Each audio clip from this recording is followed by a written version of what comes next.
Hi friends, ఈరోజు అత్తింటి వారి అసలు రహస్యం తెలుసుకున్న ఆమె ఎలాంటి నిర్ణయం తీసుకుంది కథనం గురించి తెలుసుకుందాం. పెద్ద బిజినెస్ మ్యాన్ కొడుకు కారులో వెళ్తుండగా కనిపించిందో కాలేజీ అమ్మాయి. చూపు తిప్పుకోలేని ఆమె అందాన్ని మెచ్చి ఆమెనే ఫాలో అయ్యాడు. ఆమె వివరాలను కనుక్కున్నాడు. వెంటనే తండ్రికి చెప్పాడు. అనుకున్నదే తడువుగా ఆ పేదింటి అమ్మాయి ఇంటికి వెళ్ళి విషయం మాట్లాడేందుకు పెద్దలను పంపాడు. అంతా సజావుగా సాగి ఆ పేదింటి అమ్మాయి మహారాణి అయ్యింది, పెద్దింటి కోడలు అయ్యింది. కానీ ఊహించని రీతిలో మళ్ళీ ఆ అమ్మాయి పుట్టింటికే చేరింది. అసలు కథ ఏంటంటే, మధ్యతరగతి కుటుంబంలో పుట్టిన ఓ అందమైన అమ్మాయిని నేను. నా పేరు ప్రియంవద. ఒకసారి నా వంక చూసిన వాళ్ళెవ్వరూ చూపు తిప్పుకోలేరని అందరూ అనుకుంటూ ఉంటారు. నా అందం చూసి సహజంగా నాకు కూడా గర్వంగానే ఉంటుంది. కానీ ఈ మధ్యనే నన్ను ఇంత అందంగా పుట్టించిన ఆ దేవుడి మీద నాకు కోపం వస్తోంది. అది ఆ అరవింద్ నన్ను ఏరికోరి పెళ్లి చేసుకున్నప్పటి నుంచి. నేను స్వీట్ 16లో ఉన్నప్పుడు కూడా అందగత్తెను కదా అని నా పెళ్లి గురించి పెద్ద పెద్ద కలలేమీ కనలేదు. సినిమాల్లో చూపించినట్టు, నవలల్లో రాసినట్టు ఏ రాకుమారుడో రెక్కల గుర్రం ఎక్కి వచ్చి నా సౌందర్యానికి సమ్మోహితుడై అకస్మాత్తుగా స్వయంవరంలో నన్ను ఎత్తుకుపోతాడని ఊహల్లో తేలిపోలేదు. అయినా అచ్చం అలాగే జరిగింది. పెద్ద బిజినెస్ మ్యాగ్నెట్ కొడుకైన అరవింద్ కాలేజీ నుంచి ఇంటికి ఫ్రెండ్స్తో కలిసి వెళ్తున్న నన్ను చూసి తన పడవంత పెద్ద కారును యూటర్న్ చేసుకుని నన్ను ఫాలో అయ్యాడు. నా వివరాలు సేకరించాడు. మా పెద్దల దగ్గరకు రాయబారులను పంపి నన్ను పెళ్లిపీటల వరకు నడిపించాడు. అంతా హడావిడిగా, అకస్మాత్తుగా. ఇది కళా నిజమా అన్నట్టుగా జరిగిపోయింది. కళ్యాణ గడియ వస్తే అలాగే క్షణాల్లో జరిగిపోతుంది అని మా వాళ్ళంతా మురిసిపోయారు. కానీ నాకు మాత్రం ఏ అనుభూతులు, మనసు స్పందనలు లేని ఆ హడావిడి ఆర్భాటపు పెళ్ళి ఎందుకో నచ్చలేదు. బొమ్మల పెళ్ళిలా అనిపించింది. పెళ్లి మంటపంలో పల్లకిలో నేను నిజంగా ఒక బొమ్మలాగే చలనం లేకుండా కూర్చున్నాను. నన్ను చూసి పెళ్ళికూతురు కుందనపు బొమ్మలా ఉంది అనుకున్నారట అంతా. పురోహితుడు ఏది చెబితే అది చేయటం తప్ప పెళ్ళికొడుకు నా ఎదుటే నిల్చున్నా, అత్యంత సమీపంలో ఉండి ముట్టకున్నా నాకేమీ అనిపించలేదు. ఏ ఫీలింగ్ లేని ఆ పెళ్ళి అదేం పెళ్ళో నాకు అర్థం కాలేదు. అయినా అంత ఆస్తిపరుడు, సోషల్ స్టేటస్ ఉన్నవాడు అరవింద్ తనకు తగిన ఏ మిస్ వరల్డ్నో, మిస్ యూనివర్స్నో, ఏ బిజినెస్ మ్యాగ్నెట్ కూతుర్నో చేసుకోక నా వెంటబడి నన్నే ఎందుకు చేసుకున్నట్టు? అరవింద్ నన్ను చేసుకోవటం వల్ల ఓ ఆడపిల్లగా అంతవరకు నా మనసులో నాకంటూ నేను ప్రత్యేకంగా నిర్మించుకున్న ఓ చిన్న అందమైన ప్రపంచం ఒక్కసారిగా చెదిరిపోయినట్టు అనిపించింది. ఆ ప్రపంచంలో నా కాబోయే భర్త ఫలానా అని ఏమీ లేదు. ఎందుకంటే నేను ఎవరినీ ప్రేమించలేదు గనుక. ఇంతవరకు ఏ అబ్బాయి అయినా మెచ్చుకోలు చూపులతో నన్ను అంత దూరం నుంచి చూస్తూ అక్కడే నిలబడిపోయిన వాడే కానీ నా మనసుకు దగ్గరై నన్ను స్పందింపజేసిన వాడు కాదు. అలాంటి వాడి కోసం నా నిరీక్షణ అలా కొనసాగుతూ ఉండగానే అరవింద్ అకస్మాత్తుగా నా జీవితంలోకి ఎంటర్ అయిపోయాడు. నేనే నీ మొగుడిని అంటూ అది నాకు ఒక షాక్లా తగిలింది. నా జీవితంలోని ఆ మార్పు చూసి మా అమ్మ, నాన్న మాత్రం నా జీవితంలో ఏదో అద్భుతం జరిగిపోయినట్టు ఆనందోత్సాహాలతో చాలా ఎమోషనల్ అయిపోయారు. తంతే బూరెల బుట్టలో పడ్డట్టయిందే నీ పని అని జోకులు వేశారు. మా బంధువర్గం కొంచెం మోటు సామెతలు వాడారు. యు ఆర్ లక్కీ అంటూ కళ్ళల్లో జల్సీ నింపుకుని కంగ్రాట్స్ చెప్పారు ఫ్రెండ్స్. అంతగా నా పెళ్లి బ్రహ్మాండాన్ని ఏం బద్దలు చేసిందో నాకు అర్థం కాలేదు. పెళ్ళికొడుకు బాగా డబ్బున్నవాడు, సొసైటీలో ఓ హోదా, డాబు, దర్పం ఉన్నవాడు. అంతేగా పెళ్ళికి అదొక్కటే నా అర్హత. ఏంటో జనం అందరిది ఒకటే దారి, ఒకే రకం ఆలోచన విధానం. ప్రతి దానికి అలా ఫిక్స్ అయిపోతారు అంతే. నాకు మాత్రం నా పెళ్ళి అయినప్పటి నుంచి ఏమనిపిస్తుందన్నదంటే, దేవుడు నన్ను ఇంత అందంగా ఎందుకు పుట్టించాడా అని. అందగత్తెని కాబట్టే కదా అరవింద్ నన్ను పెళ్లి చేసుకున్నది. ఇంత అందం ఉండబట్టే కదా అందరూ నన్ను తప్ప నా మనసు చూడలేకపోతున్నారు. కళ్ళు విరుమిట్లు కొలిపే అందం ఎదుట పడగానే ఆ కాంతి ఎదుటి వాళ్ళ చూపులను, మనసు లోతులను కనబడనివ్వదేమో. సరే, మొత్తానికి ఎలాగైతేనే నా పెళ్ళి అయిపోయింది. పెళ్ళిళ్ళు స్వర్గంలో జరుగుతాయని ఎవరితో రాసిపెట్టి ఉందో వాళ్ళతోనే జరుగుతుందని పెద్దలు అంటారు కదా. నాకు అరవింద్తో రాసిపెట్టి ఉంది అంతే. నాలో భారతీయ సంస్కృతి సంప్రదాయాలు గూడు కట్టుకుని ఉన్నాయి గనుక. పురాణ పతివ్రతల రక్తం ఏ జన్మబంధంతోనో బంధుత్వంతోనో నాలో ప్రవహిస్తోంది గనుక జీవితం అన్న తర్వాత అన్నీ మనం అనుకున్నట్టు జరుగుతాయా అని వేదాంత ధోరణిలో నాకు నేను సర్దు చెప్పుకుంటూ మా వారి ధర్మపత్నిగా ఆయన చిటికెన వేలు పట్టుకుని అత్తారింటికి ప్రయాణమయ్యాను. త్రికరణ శుద్ధిగా నన్ను నేను ఆయనకు అర్పించుకుంటూ కాపురం చేయాలని, కోడలుగా అత్తింటి గౌరవం నిలబెట్టాలని అనుకుంటూ ఆ విధంగా నన్ను నేను ప్రిపేర్ చేసుకుంటూ అంకిత భావంతో అత్తవారింట గృహప్రవేశం చేశాను. మా అత్తవారిల్లు అది ఓ ఇల్లులా ఉండదు, పెద్ద దివాణంలా ఉంటుంది. ఎత్తైన ప్రహరీ గోడలు, పెద్ద పెద్ద గేట్ల ముందు సెక్యూరిటీ గార్డులు, ఇంటి ముందు కార్లు, 4 అల్సేసియన్స్ కాపలా కుక్కలు ఉంటాయి. లోపలికి వెళితే దర్బారును తలపించే పెద్ద హాలు, పెద్ద పెద్ద పడక గదులు దర్శనమిస్తాయి. గోడలకు వేలు లక్షలు విలువ చేసే పెయింటింగ్స్, రూప్ నుంచి పొడుగ్గా వేలాడే క్రిస్టల్ శాండిలియర్స్, ఎటు చూసినా ఖరీదైన ఫర్నిచర్ అలంకరించి ఉంటుంది. పట్టులా మెరిసిపోయే కిటికీ కర్టెన్స్, బెడ్షీట్స్, కంఫర్ట్స్, అందమైన దోమతెరలతో విశాలమైన మంచం, మెత్తటి బరుపుతో బెడ్రూమ్లు అంతఃపుర వాసాన్ని కల్పిస్తూ ఉంటాయి. అన్ని ఆధునిక హంగులతో నిర్మించిన పెద్ద వంటగది. అందులోని అలమారాల్లో ఎటు చూసిన వెండి కంచాలు, గ్లాసులు, గిన్నెలు దగదగా మెరుస్తూ వెన్నెల కాంతులుంటాయి. చూపులు అటు ఇటు తిప్పుతూ ఇల్లంతా చూస్తున్న నా దగ్గరికి మా వారొచ్చి, నీ అత్తారిల్లు ఇంద్రభవనంలా ఉంది కదూ అన్నారు ఆనందంగా, గర్వంగా. 4 మనుషుల కోసం ఇంత ఇల్లు అవసరమా అని ఆలోచిస్తున్నాను అన్నాను నేను. నా సమాధానం మా వారిని ఆశ్చర్యపరిచినట్టు, ఆశాభంగం కలిగించినట్టు ఆ చూపులు చెప్పకనే చెప్పాయి. ఇది అవసరమా కాదా అని ఆలోచించే వాళ్ళు మధ్యతరగతి మనుషులు. మాలాంటి వాళ్ళు ఎప్పుడు స్టేటస్ గురించే ఆలోచిస్తారు. అఫ్కోర్స్ ఈ రోజు నుంచి నువ్వు కూడా అలాగే చేస్తావులే, ఈ రాజ్మహల్కి మహారాణివి కదా. అవును, నీ పుట్టింటి వాళ్ళంతా ఏమనుకుంటున్నారు? నీ అదృష్టానికి అబ్బురపడుతున్నారా? నీ బంధువర్గంలో అందరూ బహుశా మన పెళ్లి గురించే చర్చించుకుంటున్నారనుకుంటా. పెళ్ళి ఇంత అంగరంగ వైభవంగా జరుగుతుందని బహుశా వాళ్ళ కళ్ళలో కూడా ఊహించుండరు. నీ వయసు అమ్మాయిలంతా నిన్ను చూసి జలసీ ఫీల్ అయి ఉంటారు. ఆ మాటలు అలా మాట్లాడుతున్నప్పుడు ఆయన కళ్ళల్లో కనిపించి సంబరం నన్ను ఆశ్చర్యపడేలా చేసింది. ఆయన అంత ఉత్తేజంగా అడుగుతున్న ప్రతి ప్రశ్నకు నేను అవును అని సమాధానం చెప్పాలని ఆయనకు ఎంత కోరికో. అలా జరగబోయేసరికి ఆ వెంటనే ఎంతో నిరాశతో, కొంతమందికి ఎప్పుడు వాళ్ళ గురించే వాళ్ళు ఆలోచించుకోవటం, వాళ్ళ కోసమే ఏదైనా చేసుకోవటం అలవాటు కాబోలు. ఎదుటి వాళ్ళ గురించి స్పృహ ఉండదు. ప్రియా, ఈ ఇంట్లో ఏ పని నువ్వు స్వయంగా చేసుకోవాల్సిన అవసరం లేదు. అన్నింటికీ నౌకర్లున్నారు. ఇంటి ముందు 4 కార్లున్నాయి. నువ్వు ఎక్కడికి వెళ్ళాలన్నా డ్రైవర్ని తీసుకుని దర్జాగా వెళ్ళు. నువ్వు ఎన్ని నగలు కావాలంటే అన్ని నగలు కొనుక్కోవచ్చు. ఎన్ని పట్టుచీరలు కావాలంటే అన్ని పట్టుచీరలు కొనుక్కోవచ్చు. ఒక్క ఫోన్ కాల్ చేస్తే షాపు వాళ్ళు అన్నీ ఇంటికే తెస్తారు. ఈ ఇంట్లో నీకు సంపూర్ణమైన స్వేచ్ఛ ఉంటుంది అన్నాడు నా భర్త అరవింద్ ఆనందోత్సాహాలు ముఖంలో నాట్యం చేస్తుండగా, చేతులు అటూ ఇటూ విసురుతూ. అది నన్ను గురించిన ఆయన స్పృహ. సంపూర్ణమైన స్వేచ్ఛ, స్వాతంత్ర్యాలు ఆయన నాకు ఇస్తారట. ఆ మాటల్లో కనిపించిన ఆయన ఆలోచన పరిధి చూసి జాలి కలిగింది నాకు. ఆయన ఆనందానికి అడ్డుకట్ట వేస్తున్నట్టుగా, మామయ్య గారు, మీరు కలిసి ఏం బిజినెస్ చేస్తారు? మా తల్లిదండ్రులు సహా ఎవరిని అడిగినా ఎవరూ డీటెయిల్గా చెప్పలేకపోయారు. పెళ్లి చూపులు జరిగి ఉంటే నేనే మిమ్మల్ని ఆ విషయం అడిగేదాన్ని అన్నాను.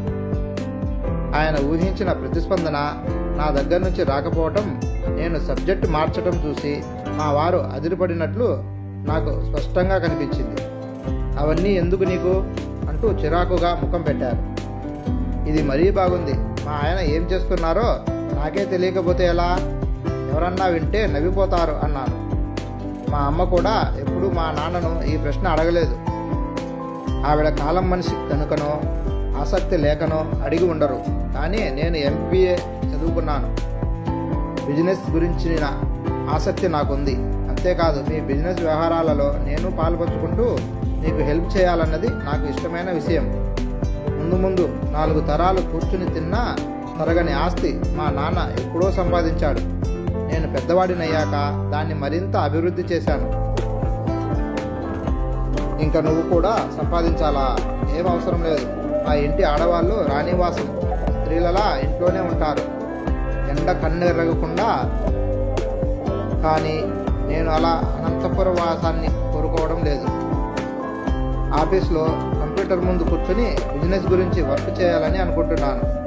మన తెలివితేటలతో మనం సంపాదించిన ఆస్తిపాస్తులు ఎన్ని తరాలు కూర్చుని తినడానికి సరిపోతాయని కాదు మనం ఆలోచించాల్సింది.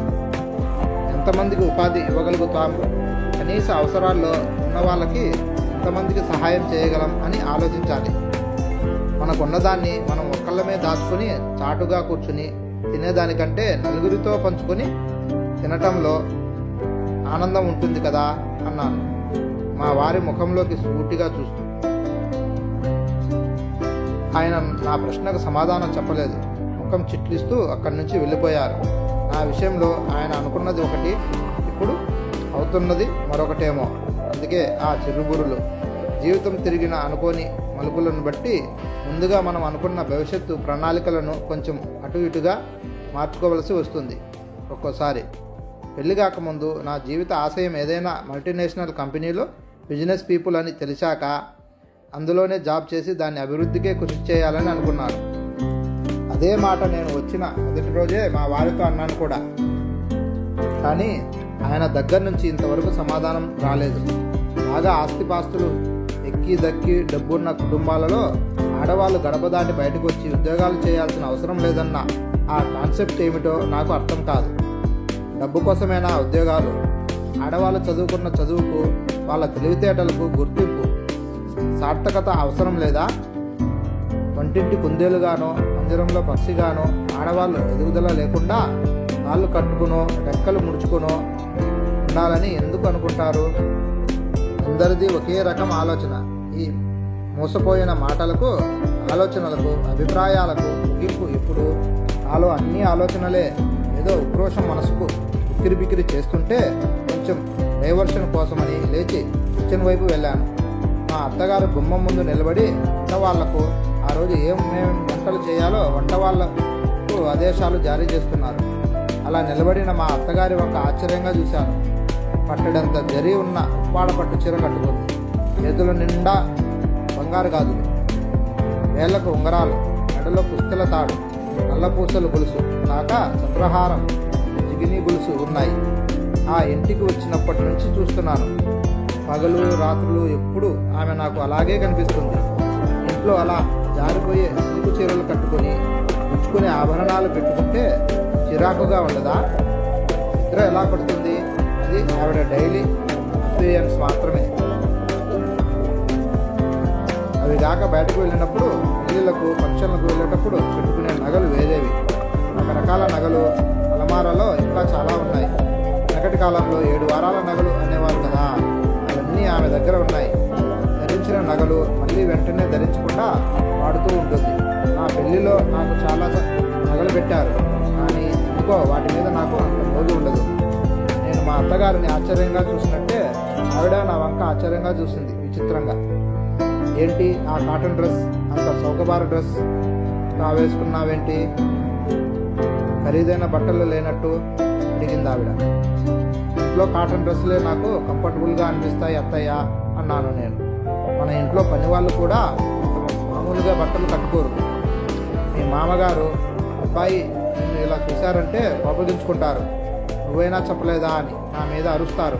స్టేటస్ మెయింటైన్ చేయడం నేర్చుకో, దాన్ని బట్టే మనకు గౌరవం, విలువ అంటూ అక్కడి నుంచి వెళ్ళిపోయింది. ఎదుటి వాళ్ళు మన పట్ల గౌరవం చూపించేది మనం వేసుకున్న ఖరీదైన బట్టలను బట్టి, పెట్టుకున్న వజ్రాల నగలను బట్టేనా? మన మేధ, మన మంచి మనసు, వ్యక్తిత్వాలను బట్టి కాదా అని ఆశ్చర్యపోయాను నేను. నా గదిలోకి వెళ్ళి కూర్చుంటే అలా కూర్చోవటం తప్ప చేయటానికి నాకు ఏ పని లేకపోవడం చిరాకు కలిగించింది. పని లేకుండా సోమరితనంగా ఉండలేను. అందుకేనేమో అంత పెద్ద ఇంట్లోనూ ఊపిరి ఆడనట్టు సఫికేషన్గా అనిపించింది నాకు. అందుకే ఇల్లంతా తిరిగి బయట లాన్లో కాసేపు ప్రచారాలు చేసి వద్దామని బయలుదేరాను. మెట్లు దిగి కిందికి రాగానే ముందు గదిలో కూర్చుని ఉన్న మా మామగారు కనిపించారు. పెద్ద పెద్ద మీసాలతో ఎత్తు లావు ఉండే విగ్రహంతో సూదంటురాయి చూపులతో దట్టంగా ఉండే కనుబొమ్మలతో చూడగానే ఆయన చాలా గంభీరంగా ముక్కు మనిషిగా కనిపిస్తారు. ఆయన మీద నుంచి నా దృష్టి ఎదురుగా ఉన్న గోడ గడియారం మీద పడింది. 4 గంటలు చూపిస్తోంది. ఆ టైంలో మామగారు టీ తాగటం నేను రోజూ గమనిస్తున్నాను. చకచకా నా కాళ్ళు కిచెన్ వైపు నడిచాయి. అప్పటికే టీ గిన్నె స్టవ్ మీద పెట్టిన వంటావిడను పక్కకు తప్పుకోమని నేనే స్వయంగా టీ తయారు చేశాను. టీ కప్పులోకి వంపి ఉండి ట్రే పెట్టుకొని ముందు గదిలోకి వెళ్ళాను. ఏదో ఫైల్లో తలదూర్చి ఉన్న ఆయన మామయ్య గారు టీ అని నేను అనడంతో తలెత్తి చూశారు. అరే, నువ్వెందుకు తెచ్చావు, అన్ని వాళ్ళు ఉండగా అన్నారు. అప్పుడప్పుడు మా నాన్నగారికి ఇలా నేనే టీ తయారు చేసి ఇచ్చేదాన్ని మా ఇంట్లో. మీకు అలాగే ఇవ్వాలనిపించింది అన్నాను లోగొంతుతో. మీకంటే అక్కడ నౌకర్లు చాకర్లు ఉండరు కదా అన్నారు. ఆయన యథాలాపంగా అన్నట్టే ఆ మాటలన్నా కానీ అందులో ఏదో వ్యంగ్యం ధ్వనించింది నాకు. ఒకళ్ళిద్దరు పని వాళ్ళను పెట్టుకోవటం ఎవరికైనా పెద్ద ఖర్చుతో కూడుకున్న పనేమీ కాదు, కానీ చిన్నవాళ్ళు మనమే స్వయంగా పనులు చేసి పెట్టడంలో ఒక ఆనందం లభిస్తాయి కదా. అక్కడ మాకు అదే ఇష్టం అన్నాను. కానీ కొన్ని పెద్ద ఇళ్లలో కొన్ని రివాజులు సంప్రదాయాలు అనేవి ఉంటాయి కదా. మా ఇంటి ఆడవాళ్ళు ఇలా మగవాళ్ళ ముందుకు రారు. వచ్చినా ఇంటి మీద ముందు కప్పుకొని తల వంచుకొని వస్తారు అన్నారు ఆయన. నేను ఆ విషయమైన ఆయనతో ఇంకేమీ మాట్లాడదలుచుకోలేదు. ఏం మాట్లాడినా అదో వాదనలా ఉంటుంది. అందుకే టాపిక్ మార్చాను. మామయ్య గారు, నేను MBA చదువుకున్నాను. నాకు అకౌంట్స్ అంటే చాలా ఆసక్తి. ఖాళీగా గోళ్ళు గిల్లుకుంటూ ఇంట్లో కూర్చోవడం నాకు అస్సలు ఇష్టం ఉండదు. మీరు మీ అబ్బాయి ఆఫీస్కి వెళ్ళేటప్పుడు నేను వస్తాను, మీ పనిలో నేను భాగం పంచుకుంటాను అని అడిగాను. ఆయన్ని అలా అడగటానికి నేనేమీ సిగ్గుపడలేదు. తట్టుతూ తాడుతూ తడబడుతూ అడగలేక అడుగుతున్నట్టు ఏమీ అడగలేదు. మా నాన్నతో మాట్లాడినట్టే మామూలుగానే అడిగాను. ఎందుకంటే ఎవరితో మాట్లాడినా ఎదుటి మనిషి ముఖంలోకి చూస్తూ స్పష్టంగా సూటిగా మాట్లాడటమే నాకు మొదటి నుంచి అలవాటు. అలా మాట్లాడడంలో ఆత్మవిశ్వాసం, ఆత్మస్థైర్యం వ్యక్తమవుతాయని నా టీచర్లు నాకు నేర్పించారు. పర్సనాలిటీ డెవలప్మెంట్ గురించి పాఠాలు చెప్పారు, కానీ అది మా మామగారికి నచ్చినట్టు లేదు. నిగాదిగా నా వంక చూసి మా అరవింద్ని అందం చూసి మెచ్చి నిన్ను పెళ్లి చేసుకుంటానంటే కోడల్ని చిన్న ఇంటి నుంచి తెచ్చుకోవాలి, కూతుర్ని పెద్ద ఇంటికి ఇవ్వాలి అనే నానుడిని దృష్టిలో పెట్టుకుని అణిగిమణిగి ఉంటావని ఈ పెళ్లికి సరే అన్నాను. కానీ ఇప్పుడు అనిపిస్తోంది, బియ్యానికైనా కయ్యానికైనా సమ ఉజ్జి ఉండాలని వాడికి నచ్చజెప్పి ఉండాల్సిందని. నువ్వు ఎంత పులిష్గా మాట్లాడుతున్నావంటే అందలం ఎక్కించి హాయిగా ఉండమంటుంటే ఉండనంటున్నావు అన్నారు. నా పట్ల ఆయన మాటల్లో తొంగి చూసిన చులకన భావం, వాళ్ళ పట్ల వాళ్ళకున్న అహంకారం గమనించి చట్టుకున్న వెనక్కి తిరిగి వచ్చేశాను. ఏం చెప్పినా ఎంత చెప్పినా నా మాటల్లోని భావం ఆయన మనసుకు ఎక్కదని అర్థమైంది నాకు. హై క్లాస్ సొసైటీ అనే చక్రంలో ఆయన మనసు ఇంకిపోయింది. ఆ రోజు అరవింద్ అలమారా ఓపెన్ చేసి లాకర్లో నుంచి డబ్బులు తీసుకుంటుంటే నేను వెనక నిలబడి ఉన్నాను. కట్టలు కట్టలు డబ్బులు చూసి ఆశ్చర్యంతో అప్రయత్నంగానే డబ్బులా అనేశాను. వీటికే ఆశ్చర్యపోతున్నావా? ఇది నీకు నాకు చేతి ఖర్చులకు మాత్రమే. నువ్వు వాడుకోవటం లేదా? నాకేం ఖర్చులుంటాయి? నేను ఇక్కడికి వస్తున్నప్పుడు మా నాన్న చేతిలో ఉంచుకోమ్మా అని ఇచ్చిన 5,000 రూపాయలు అలాగే ఉన్నాయి. 5,000 అని అదోలా నవ్వాడు అరవింద్. నీ అత్తింటి వాళ్ళు రిచ్ అని తెలుసు, కానీ ఇంత రిచ్ అని తెలియదు కదూ నీకు. నేనేంటి ఈ ఇంటి కోడలుగా రావడం ఏంటి అని అనుకుంటున్నావా అన్నాడు. ప్రతి మాటలో అహంకారమే. నువ్వు అంత గౌరవాన్ని, ఆధిక్య భావనను కలిగిస్తుందా మనసులో? గొప్పగా చెప్పుకోవడానికి తప్ప ఇంకేమీ ఉండవా జీవితంలో అనిపించింది.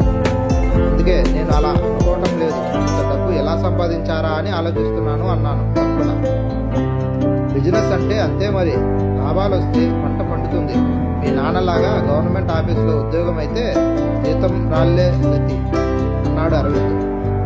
ఆయన అలా అంటున్నప్పుడు నాన్నకు వచ్చిన 25,000 రూపాయల జీతంతో ఎంత తృప్తిగా ఉండేది, అమ్మ ఎంత ప్రణాళికతో ఇంటి ఖర్చు బడ్జెట్ రాసి పెట్టేది అనే విషయం గుర్తొచ్చి నా మనసు ఆనందంతో నిండిపోయింది. ఎంత హాయిగా ఆనందంగా గడిచిపోయేవి ఆ రోజులు. అమ్మ, నాన్న, నేను, తమ్ముడు, చెల్లి 3 పడక గదుల ఆ ఇంట్లో ఒకరికొకరు అన్నట్లుగా అత్యంత సమీపంగా పిలిస్తే పలికేటంత దగ్గరగా, ఎంత నిశ్చింతగా, ప్రేమే పరమావధిగా కాలం గడిపాం. మనిషి సుఖంగా, సౌకర్యంగా, సంతోషంగా బతకటానికి అంతో ఇంతో మరికొంతో డబ్బు సరిపోదా? ఇంకా ఇంకా కట్టలు కట్టలు సంపాదించిన అత్యాశ, ఆ డబ్బు యావ ఎందుకు? దేశంలో ఉన్న డబ్బు అంతా చాలా కొద్దిమంది అలమారాల్లో, బ్యాంకు అకౌంట్లలో ఉండిపోతే మిగతా సామాన్యుల పరిస్థితి ఏమిటి? తినటానికి తిండి, కట్టుకోవడానికి బట్ట, ఉండటానికి ఓ చిన్న ఇల్లు కూడా లేని నిరుపేదల గతి ఏమిటి? డబ్బు ప్రవహించే నీరులా అందరికీ అందుబాటులో ఉండాలి కానీ ఒక్కచోటే స్టాగ్నేట్ అయిపోతే ఎలా? కొంతకాలానికి ఆ నది మురికి కూపంలా మారిపోదు? ఏంటో మనసు ఒక్క క్షణం కూడా ఆలోచించకుండా స్థిమితంగా ఉండదు. నా ఆలోచనల్లో పడి మా వారు ఎప్పుడు బయటికి వెళ్ళిపోయారో కూడా నేను గమనించలేదు. ఇంతలో పనమ్మాయి లక్ష్మి నా డోర్ నాక్ చేసి పిలిచింది. తలుపు తెరిచిన నాకు, అమ్మా, మీ నాన్నగారు వచ్చారు అంటూ మంచి కబురు చెప్పింది. ఆనందం పట్టలేక లేడిపిల్లలా గంతులేస్తూ కిందికి వెళ్ళాను. మెట్టు దిగుతూ ఉంటే మధ్య హాల్లో నిల్చొని ఆ ఇంటి ఆనందాన్ని, వైభవాన్ని తలెత్తి ఆశ్చర్యంగా చుట్టూ పరికిస్తూ చూస్తున్న నాన్న కనిపించారు. నాన్న అంటూ దగ్గరికి వెళ్ళి ఆయన గుండెల మీద వాలిపోయాను. ఎలా ఉన్నావమ్మా? నువ్వు అదృష్టవంతురాలివి. ఇంత ఐశ్వర్యవంతురాలు నా కూతురు అని తలుచుకుంటే నాకు చాలా ఆనందంగా ఉంది అన్నారు. నాన్న, అలా మాట్లాడడం నాకు రుచించలేదు. అందుకే నాకు మాత్రం నువ్వు రావటం ఆనందంగా ఉంది. ఎన్నాళ్ళైంది నాన్న నిన్ను చూసి? ఫోన్లు, స్కైప్లు ఉన్నా అవి ఇలా ప్రత్యక్షంగా కలుసుకున్న ఆనందాన్ని ఇవ్వవు కదా. అమ్మ ఎలా ఉంది అని అడిగాను. బాగుంది. నిన్ను పండక్కి మన ఊరు తీసుకెళదామని వచ్చాను. నాన్న అలా అన్నాడో లేదో నా మనసు అప్పుడే మా ఊళ్ళో వాలిపోయింది. మా ఊరి వాళ్ళందరికీ నేను సెంటర్ ఆఫ్ ది అట్రాక్షన్ అయిపోయాను. ఇరుగింటి వాళ్ళు, పొరుగింటి వాళ్ళు, మీ ఇల్లు రాజభవనంలా చాలా పెద్దగా ఉంటుందట కదా. బయట వాళ్ళు ఇంట్లోకి రాకుండా కోట గోడలంత ఎత్తైన ప్రహరీ గోడలు ఉంటాయట కదా. ఇంటి ముందు అల్సేషియన్ కుక్కలు కాపలా ఉంటాయట కదా అంటూ ప్రశ్నల వర్షం కురిపించారు.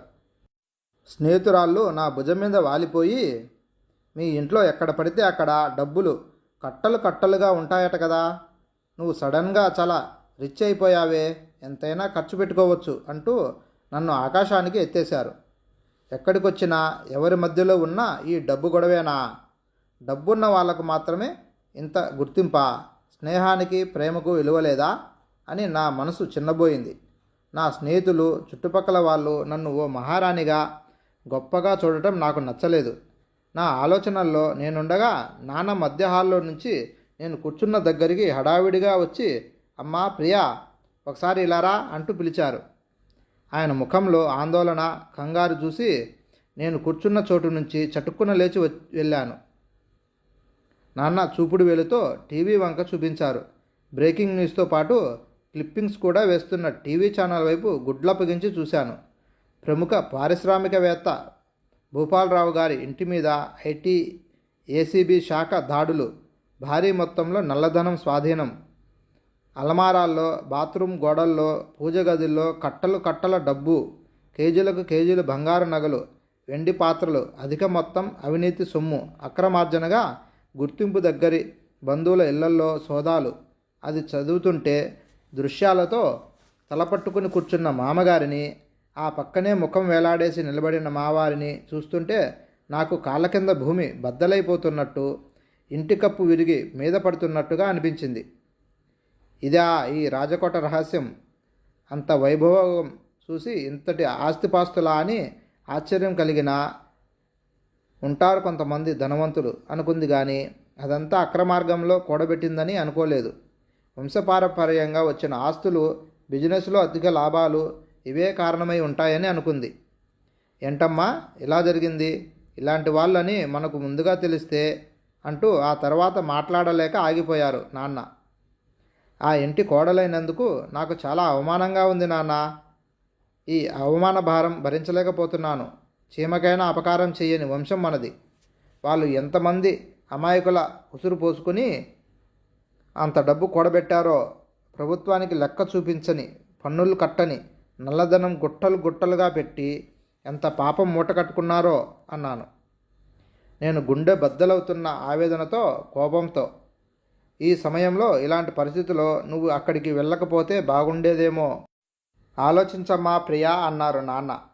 అప్పటికే ఒక నిశ్చితాభిప్రాయానికి వచ్చిన నేను టక్కున సమాధానమిచ్చాను. వెళితే నాకు బాగుండదు నాన్న. నేనిక ఆ ఇంట కాలు పెట్టకూడదని నిర్ణయించుకున్నాను. అరవింద్తో నా పెళ్ళి ఒక పీడకల అనుకుంటాను. ఇక్కడే ఉండి నా కాళ్ళ మీద నేను నిలబడి నాకంటూ ఒక జీవితాన్ని నిర్మించుకుంటాను. అమ్మా ప్రియా, నా చిన్నప్పుడు నువ్వు ఎప్పుడు చెప్పేవాడివి గుర్తుందా నాన్న?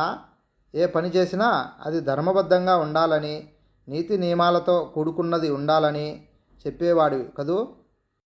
ధర్మ, అర్థ, కామ, మోక్షాలనే చతుర్విధ పురుషార్థాలలో ధర్మం ముందు ఉన్నది. ధర్మబద్ధమైన సంపాదన, ధర్మబద్ధమైన కోరికలు ఉండాలని తెలియచెప్పటానికే అనేవాడివి. ఈ సమాజంలో ధర్మం 4 పాదాలతో నడిచినప్పుడే జనం హాయిగా సుఖ సంతోషాలతో ఉంటారన్నావు గుర్తుందా? రోజూ నాతో భగవద్గీత శ్లోకాలు చదివించి అర్థం చెప్పేవాడివి. అలా ఉగ్గుపాలతో ధర్మసూత్రాలు తాగి పెరిగిన దాన్ని ఇప్పుడు తెలిసి ఏమాత్రం ధర్మం పాటించని ఆ ఇంటికి వెళ్ళి అక్కడ ఎలా ఉండగలను? ధర్మానికి ఉనికి లేని ఆ చోట అణువణువునా ధర్మగ్లాసుని కూడగట్టుకున్న ఆ ఇంట నా మనసుని చంపుకొని నా వ్యక్తిత్వానికి మచ్చ తెచ్చుకుంటూ ఎలా ఉండగలను? అలా చేస్తే తప్పు చేయడానికి సహకరించినట్టే, చెడుకు మద్దతు పలికినట్టే కదా. నేను అలా చేయటం కూడా ధర్మాన్ని కించపరిచడమే కదా అన్నాను. నా బాధను అర్థం చేసుకోమన్నట్టు వేడుకోలుగా నాన్న కళ్ళల్లోకి చూశాను. అప్పుడు నాన్న కళ్ళల్లో ఒక కాంతిరేఖ మెరిసింది. ముఖంలో గర్వంతో కూడిన ఒక చిరునవ్వు. నీకు ఎలా చేయాలనిపిస్తే అలా చెయ్యి ప్రియా అంటూ బయటకు వెళ్ళిపోయారు. నా మనసుకు ఆ మాటలు, ఆ చేయుత ఎంతో ఉపశమనం కలిగించాయి.